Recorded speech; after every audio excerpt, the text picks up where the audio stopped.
Hello students, welcome back. We just went through an example problem on hypothesis testing for population variance and standard deviations. And we went through the standard method. What is the standard method?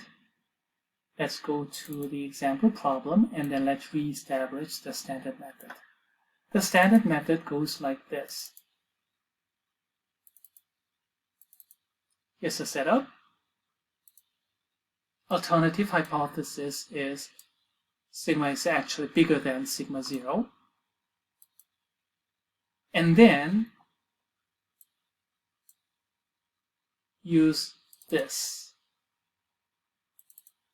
the second formula here. Let me copy and paste this entire cell.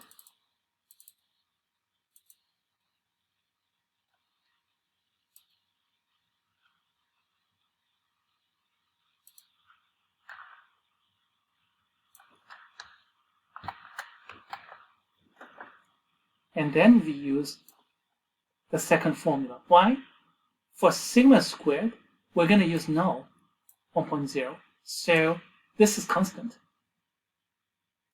So the sample variance is proportional to chi-squared. So from chi-square critical values, we can calculate critical values for sample variances. And by taking square root, we can get the critical values for sample standard deviations. And then we can compare those with observed sample standard deviation. That was the basic idea of that method.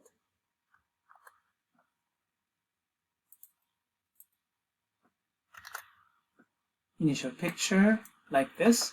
Critical values here and there coming from the chi-square table. And from those two,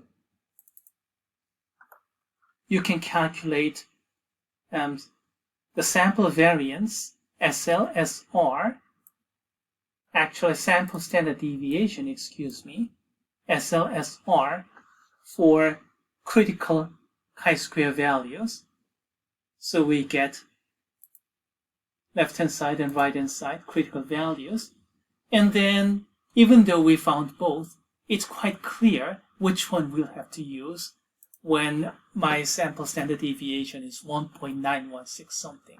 Certainly this one, you see, 1.0 is in the middle. That's even less than 1.0, so that's really out of picture. In the end, we get this kind of decision. 0.75 is less than even 1, so that's completely out of picture. This is critical value, greater than critical value, too far away from the null. As a matter of fact, we get this kind of picture, like this.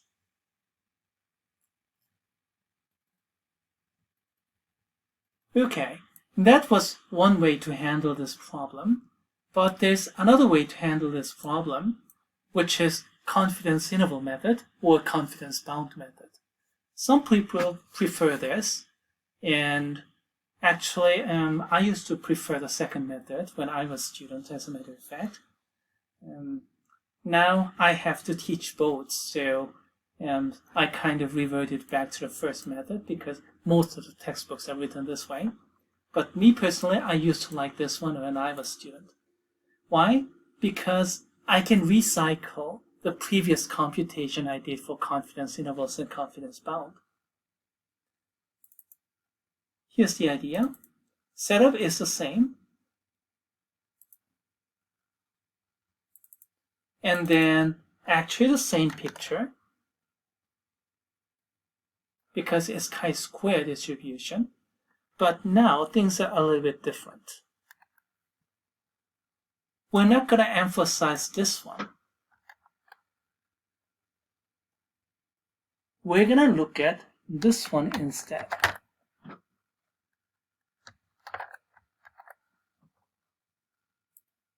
And then find the confidence interval centered at observed standard deviation of, what is it, 1.91 something? Or is it? Yeah, 1.916. So around this S value, I can form a confidence interval. And then, where will this sigma form? is it going to be too far away outside of the confidence interval or close enough to S inside the confidence interval? I'm going to find out. That's the idea. So, S value is given as 1.916, that thing, so that's fixed. Sigma is the distribution I have to study, just like interval estimation case, so we use this. And consequently, left-hand side and right-hand side will be reversed, but that's not going to be too much of an issue because I can always calculate both. So, for the left-hand side and right-hand side, critical values of chi-square values, which can be obtained by chi-square table here, degree of freedom of 23 and 95%, this one, and 5%, this one. These are two critical values of chi-squared, and use both. This way I'm going to get left-hand side and right-hand side critical points of sigma, population standard deviation, 1.54 versus 2.54 something. And which one is relevant? Clearly this one. This one is even bigger than 1.916, so not really relevant. This one, and compare this one with null value of 1.0. And you can see null value is even smaller, farther away from 1.96. So this is critical value here. 1.0 is even farther away. So too far away from too farther away.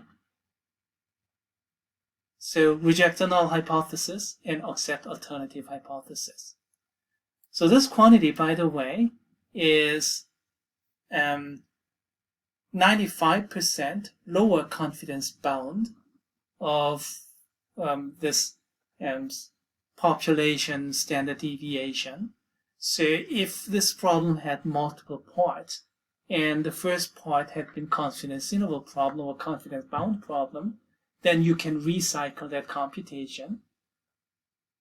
So here we already have that, and then compare it with 1.0 outside of the confidence interval, which means too far away from S. Then reject H0 and accept HA. That's how we can conclude. The picture in the end will turn out to be the same. Why is it same? Because the chi-square, this thing is reversed. You see, with population standard deviation, population variance, this chi-square distribution is inversely proportional. So 2 less goes to the right here. So the same picture as before. So you can do it either way. You can use the standard method using known sigma value, using the null, or you can recycle whatever computation you previously did in confidence interval problem and compare the confidence intervals and confidence bound with sigma 0. Either way, it works out. As for finding out which chi-square critical value, left-hand side or right-hand side, most of the time, really 99% of the time, you won't have to worry about those. Just find both, and then the problem will reveal itself. In the end, which one should I compare with what? It's going to become clear. But if you want to know which one to use, then it depends upon which method you use. If you use confidence bound method, then it's reversed. So this one is relevant. Actually, I said it backward. Again, it's this one because it's reversed the other way around, and then 1.0 is way less than 1.916. You see, I told you it's confusing, so it's better to find both. Now, if you use the standard method, then again is the right-hand side one. We have chi-square, and then 1.0, chi-square associated 1.0 is somewhere in the middle. And then we have 1.916 will give appropriate chi-square. It's much bigger, so it's to the right-hand side.